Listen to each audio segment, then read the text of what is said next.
I am currently at the National Labour Commission Ashanti Regional Office, which is located at Amufu. And I have here with me Mr. Osman, who is the head of the Ashanti Regional Secretariat of the National Labour Commission. Mr. Osman, thank you so much for making time out of your busy schedule to sit down and have an interaction with me. Oh, you're welcome. And good afternoon to your listeners and viewers too. Okay, thank you so much. So I have a few questions I would like you to address for me, because many of us are oblivious about what the Labour Commission is all about, myself inclusive. I am no exception. So today I'm here with some few questions I would like you to enlighten and educate us on. So the first thing I would like to know is that when we say the National Labour Commission, what is it all about? What do you do? What is the role you play over here at the National Labour Commission? All right, so thank you very much for the opportunity. And then I know, in fact, from what you are saying, I also know that there are a lot of people in Ghana who are not aware of the work of the Labour Commission, even though the Commission has been in existence from 2005. The Labour Commission is an organization, or it's established under the Labour Act 2003 as 651 to adjudicate on labour disputes, basically to adjudicate on labour disputes. So we settle labour disputes, we facilitate the settlement. When we say facilitate, it means that we are helping the parties to settle the matter. Beyond that, we settle the matter where we make a determination on whether it's wrong or right. And then we do investigation into labour-related complaints that we receive, unfair labour practices that happens in employment relationship or organizations. So we do investigation and we take action. And then we are also supposed to maintain or make sure that there's a good atmosphere in the labour environment, so that workers and then employers can work in a harmonious environment where work goes on productively or work continues to be going on successfully. So basically, Labour Commission is to settle disputes of labour. Any disagreement between employer and employee relationship, we are in our mandate to settle all those ones. And then some of those disputes include termination, unfair termination, dismissal, wrongful dismissal, issues of leave, when there's agreements on leave, annual leave, maternity leave, sick leave, and all those ones. And retirement benefits, unpaid salaries, when you are working and there's no payment of salaries, unfair labor practices, that happens in a working relationship and all those ones. So basically, any disagreement that happens or that occur in a working relationship or in a working environment, we are in charge and we settle all those ones. Yes. So does it mean that the Labour Commission is the right place to come when somebody is having any form of dispute at his or her workplace? Yes. They are supposed to come to you. Yes, exactly. So Labour Commission works. If you look at the Labour Act, it says if the Commission is sitting on the matter, it has the powers of the High Court. So the Labour Commission simply put means that is the court.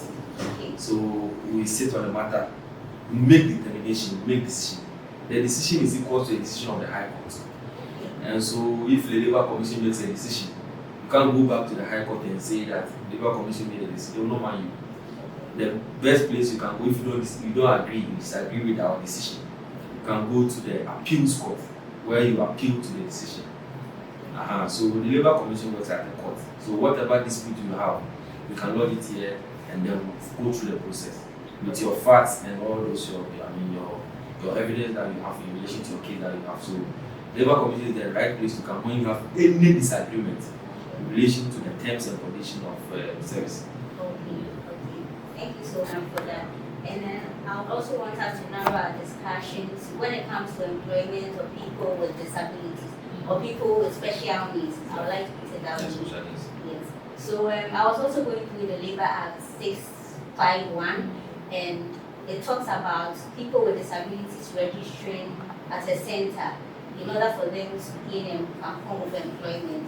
And I don't know anything about it. That's why it's one of the reasons why I'm here. Yes. So I want you to brief us on what the Labour means, the Act means by that, registration at the center. Alright, so what I can say about that, if you look at the Labour Act, I think it's the begin section 8 or section, I think 2 or 3, one of them, talks about employment agencies or employment centers.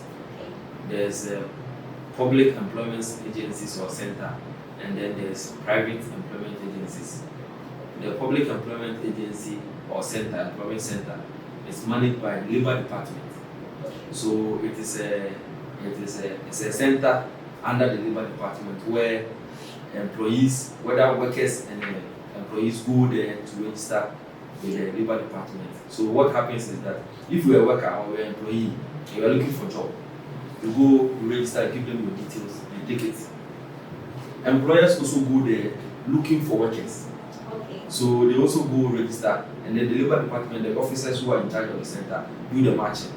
That okay, you are requesting for this person or a carpenter, so and so with this specification. And this person too has registered with us on this specification, and therefore we can match. And then we do the swapping, we do the interview, and then the process continues. So the center, as the Labor Act refers to, is the public employment center. Okay. That is managed by the Labor Department. Okay. So even with not limited to disability, anybody who wants work. Previously in the previous years, you will see that if you go to Kumasi, there's a whole building for that. So that people will go there early in the morning, you see people holding hose and cutlasses standing in front of the building, waiting for people to come in, take them to work. Okay. Previously, that is what used to happen. Now it kind of lower a bit, but that they're still working. Okay. And so that's the center where you have to register. Okay. And then they do all the matching and all those ones. Okay. So that means the Labour Commission is in charge of settling disputes, and the Labour Department is in charge of employment issues. Okay, so let me do the difference. Okay. The Labour Department is a department under the Ministry of Employment and Labour. Okay. And they are in charge of labour administration.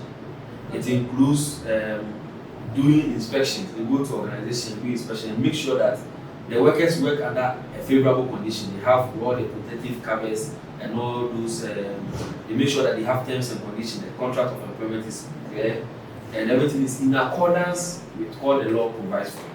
So they make sure that the condition that which workers are working is favourable and is supported by law, not where somebody is maltreating some people at the working place. So they make sure they do those inspections and correct all the differences. Beyond that, when there's occupational injury, so somebody injured at work, something cuts in the hand and all this one, the Labour Department is responsible of calculating the compensation. They call it workman compensation. The compensation package that's supposed to pay to the person who has been injured or the person who maybe has suffered the injury. So, and then in fact, generally, the Labour Department is in charge of labour administration.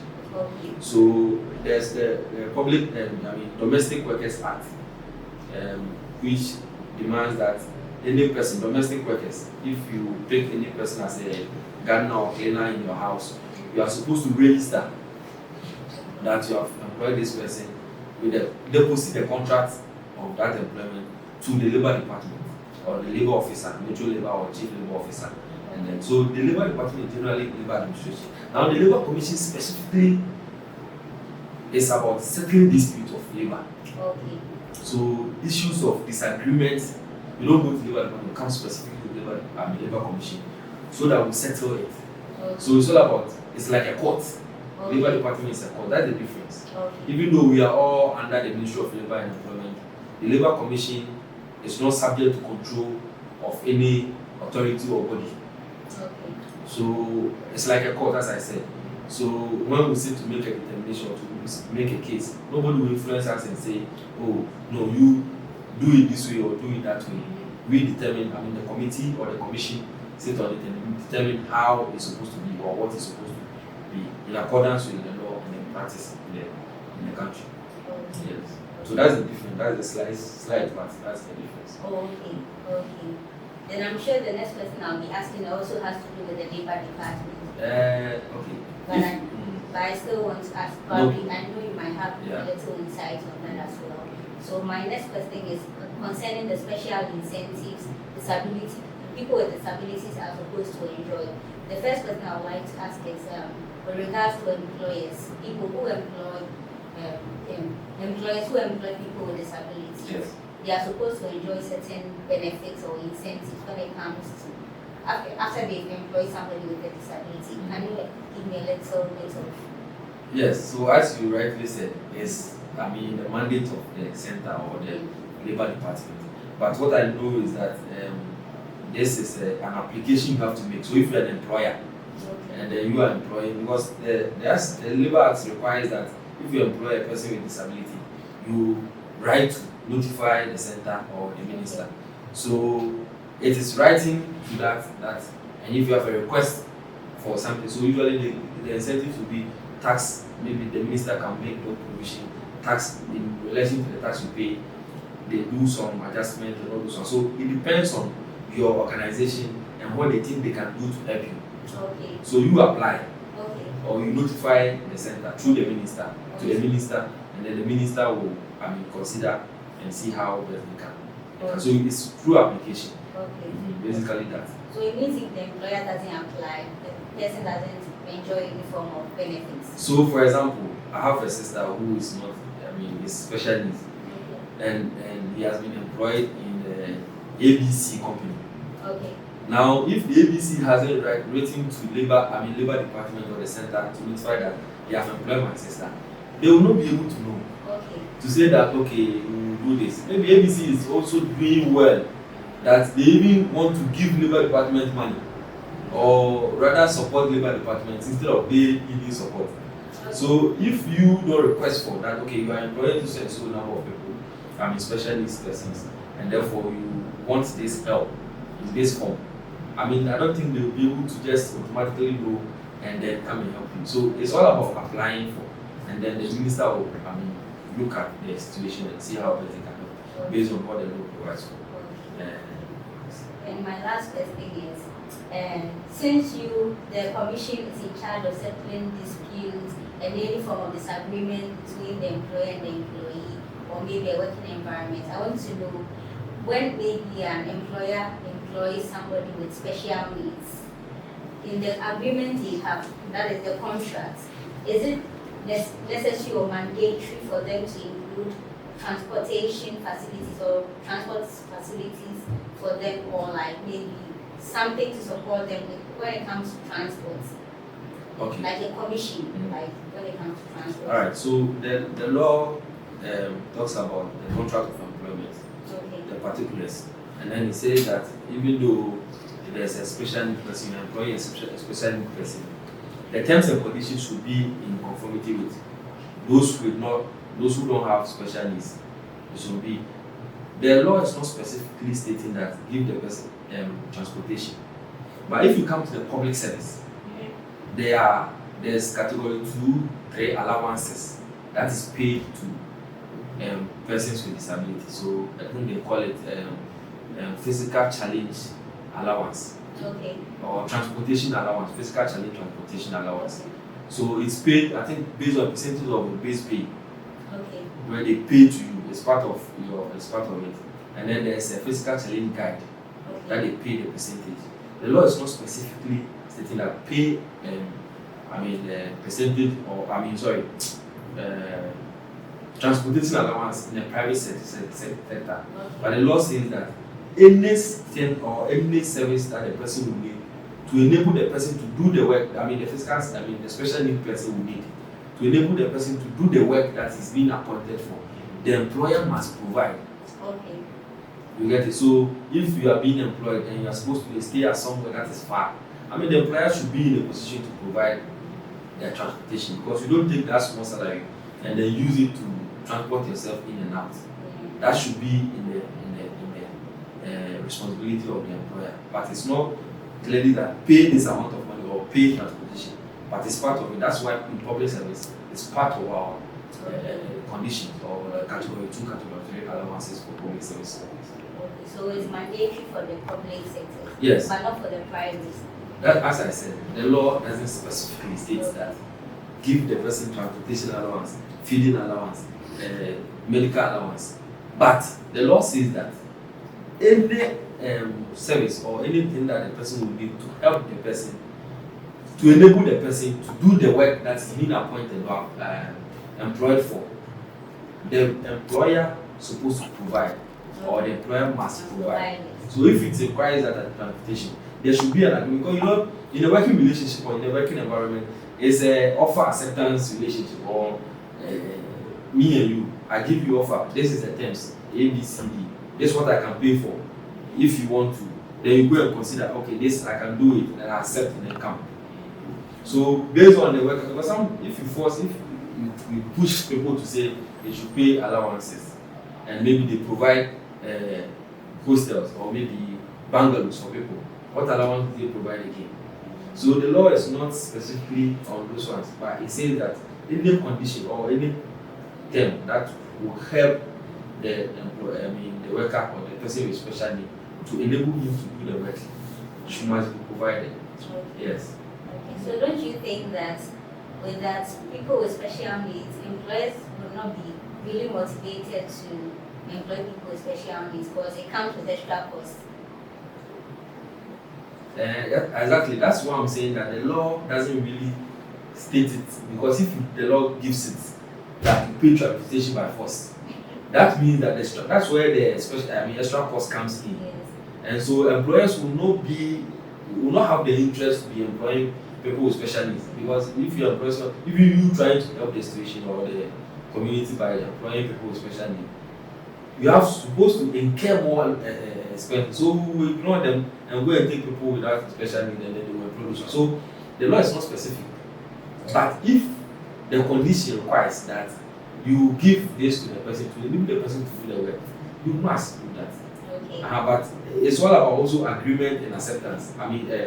Offer and acceptance. If the condition or the employer says, okay, I can pay this, I can't pay that. I can't give you transportation allowance, but I can give you feeding. Do you accept to come and do this work? So you sit home and do your analysis and see whether the work will be favorable or not favorable for you. Because the law always provides for the minimum. They have minimum wage, minimum leave, minimum, where if you go below, it will go against the law, and then it will be illegal or contrary to what the law provides for. So the law is not strict on most of these things. But I know that there are certain companies that they pay for special needs, they pay transportation for those ones, and then they guide for them. So I don't know. It happens in certain circumstances, but it's not strict to public and private services. Okay. Wow. And I still. You are still. I'm still not okay. I understand everything Yes. you said. That it's not really mandatory. Yeah. Yes, they can come to an agreement Yeah. on some of the benefits they can give to them. Yes. But I was thinking that how do I put the person with a special need might be at the disadvantaged side, because if the person is not able to get that form of support, the person will not be able to go to it. And also, if they make it mandatory as well, employers may not be willing to. Yes. So that is they'll see it as an extra luggage. Yes, that is the difficulty. You see, that's the difficulty of when the difficulty of the labor commission, and then when they are coming up with a law like this. For example, recently they wanted to determine the minimum wage and then the base pay for public service workers. Now the condition were that now things are expensive, economy is high. If you're buying things, so they should increase salary. Now the government or the employer is also suffering. It's also in the system. Yeah. Also suffering the same way. The electricity is high. They're also paying for electricity and all those ones.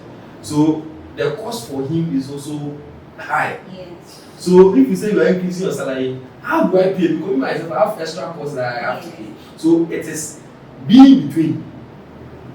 The reason why the law will not be straight on it, because if you make for example, minimum wage, you raise it to an amount that if a business, a full business, employ like 5 people, will not be able to employ it because the business is not making profit.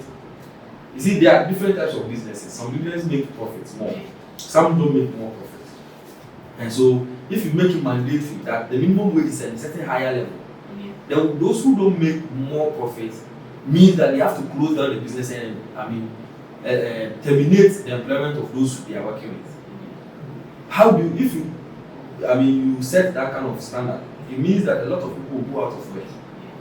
Already we have a serious unemployment situation in Ghana. Yes. So if you say we are raising that bar, it means that you are going to add more problems.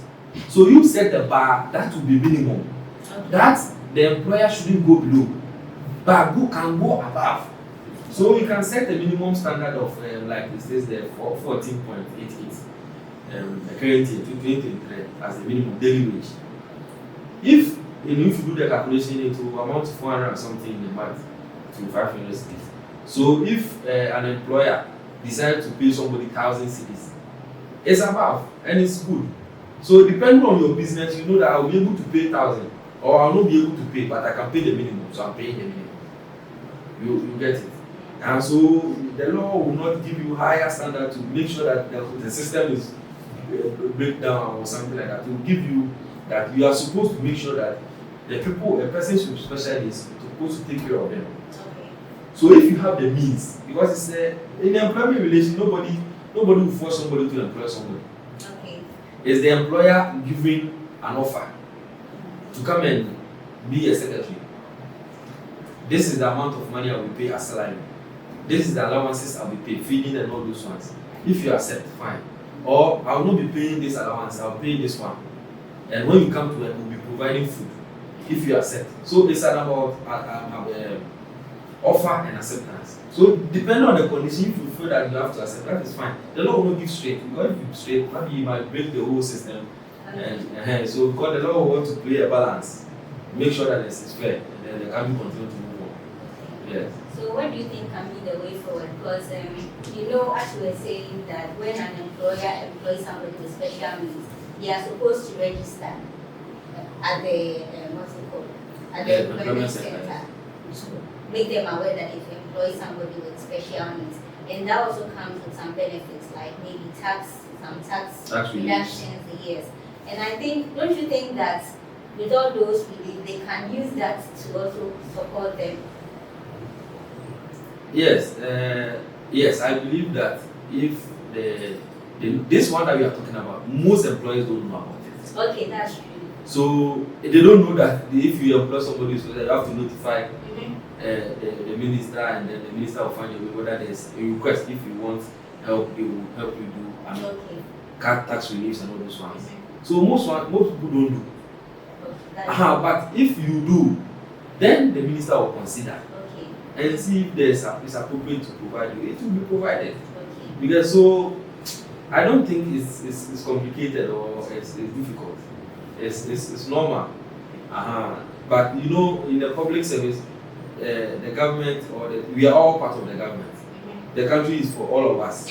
Yes, even though they have some few people who are executive who are at the top managing the affairs, we are all part of it. We are all in the same system. So the system or the conditions provide for covers that, because the whole government has disabilities, people, the persons, have people who are also okay, and also the government policy is supposed to make sure that it balances between, across all sections, that covers everybody.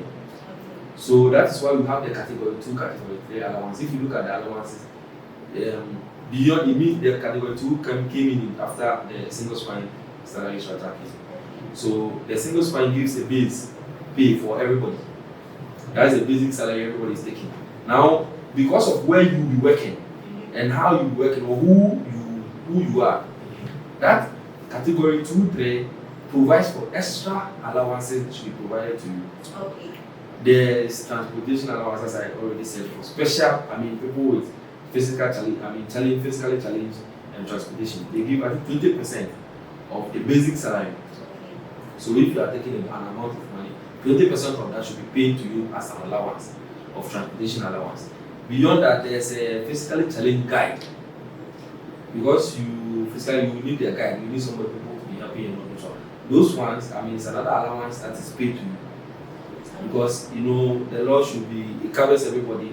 Yes, so that's what it provides for. But in the private sector, you can't force people to employ, because as I said, the Labor Act encourages people to employ people with special needs. And that's why they say that if you employ people with special needs, they will help you or they will provide some incentive to you. Because that's what it demands that. Now, if you put a restriction that they should provide transportation by force by force, or provide a certain pay some certain amount by force by force, then people will not like to employ. You understand? So that is why it's a thing like you put it there. Yes, it says that anything that requires to do the job, you can provide. You get, so if you think that is good, you can provide for, but it's not strict that pay for transportation. By the public service, civil service, it's paid for, it is there, so you can go through the managerial processes, and then apply for it to be paid for. Yeah. Okay, so Mr. Osman, before we end this discussion, what are your last comments? Okay, so I would say thank you very much for the opportunity. The National Labour Commission is always there. Our doors are open for any person or any Ghanaian who has issues with labor to come. Our office in Kumasi, we inaugurated not long ago, Okay. in October 2019. No, it's not long ago. And then, so we have been in existence, so we have been in Ashanti region from October 2019 to now. Okay. The work we do, we can't talk about all of them today and now, but it's a lot. So if you are working somewhere, especially person with special need, and you have challenges, maybe the employer is trying to have changed the terms and conditions that's making you suffer, or you are not okay, you can come to us. Because what the first thing you are supposed to do when you have issues is that you raise it up or talk it up, engage the employer. There's usually grievance procedures. If you have issues with the work, a special need person, you raise it to the employer that this is ABC that I'm having challenge with in doing my work. So if you can change it to BCD or this one, it will rather help me. So if after writing formally to the employer and they still have challenge, and you think that it's against what the law provides for, we can come to Labour Commission, and then we will find a way of addressing your issues. Sometimes people fear of coming to us because they think that when you come to us, the employer will not be happy with them. But we are not here, we don't work like police where we have to go and arrest the employer and all those ones. We have procedures. So when you have challenge, you come to us, we will go do investigation, we look at how they're supposed to do, we talk to the employer, we let him understand this ABC is against what the law provides for. So do that so that everything is fine. So the only time we enforce this decision is when the employer become adamant of what we are saying, and then it becomes too hard. We said we point all these things to the person, and the person still say no, I'll do that. Then we have to go the hard way. So our doors are always open, and we don't do greedy. We are always on the softer side because our work is supposed to maintain a peaceful atmosphere. So if we maintaining peace, rather go and approach the issues with so much toughness. And what are we doing? You understand? So basically, our doors are open to anybody, physically challenged, non physically challenged, any issue that we have in relation to the working relationship. Our doors will be open. You can come to office. Our office in Kumasi is located at Ahonjo, as you always said. Ahonjo Kumasi, Ahonjo opposite Oasis of Love Church. Adjacent to Hafsa Bank branch in the Ahonjo. And then if you come, our numbers will be, I think you can put that the screen. Yes, the description was so that anybody can call us. The Vodafone number, you can WhatsApp, ask any question that you want to, and we'll address it for you. And also, what is the Labour Commission office in other regions in Yes, Ghana? yes. So the Labour Commission, as I said, operationally started in 2005. Okay. Since 2005, we were in Accra, Okay. and we didn't. But the law provides that we open regional offices and district offices. Okay. But because of resources, we were not able to open. But so recently, as I said, this one, our office in Kumasi started operation in October 2019. Same to the Ashanti Western. We have a Western Regional Office, Ashanti Regional Office, and then the Greater Accra, which is located in Tema. Okay. The head office in Ridge is at Ridge. Okay. So we have currently we have these 4 regional offices. We are this year. If we get the resources needed required, we are already secured facility, the building and all those ones. If we get resources required to provide for, and we have recruited already, we will open our office in Sunyani and then Tamale. Okay. With the resources, the venue and all those ones, the building and everything is set. the staff has been recruited, just left for money for the rest of the preparations to be made. So we are currently on the process of opening regional offices and making sure that everywhere you are in Ghana, we will sort your needs. As it stands now, we don't have any office in the upper section. So from Kumasi up to the north, to Paga, any labor dispute that happens anywhere, you come down to Kumasi. Wow. And so this office is quite, you have a bigger jurisdiction as compared to Western. Western is just Western, Accra is just Accra. But anywhere from Kumasi up, you come to Kumasi or Ashanti Regional Office for the duty. So sometimes the work becomes so difficult. And so that is the issue. Thank you so much, Mr. Osman. Yes. I've really learned a lot today. Yes. And I know my viewers out there have equally learned so much from our discussion. Yes. Thank you so much once again for making time to do this video. And also guys, thank you so much for watching to this point. I would like you to leave a comment down in the comment section, ask questions, whatever you want to suggest. I want to know in the comment section because you know I love reading your comments as well. And also for more information and enquiries, please do also check out the description box below. And also, thank you so much for watching. This is the Chronicles of the Disabled. Indeed, we are here to change the narrative. I love you guys so much, and I'll see you all in my next video. Subscribe to my YouTube channel and also follow me on my Instagram handle, Yajamra.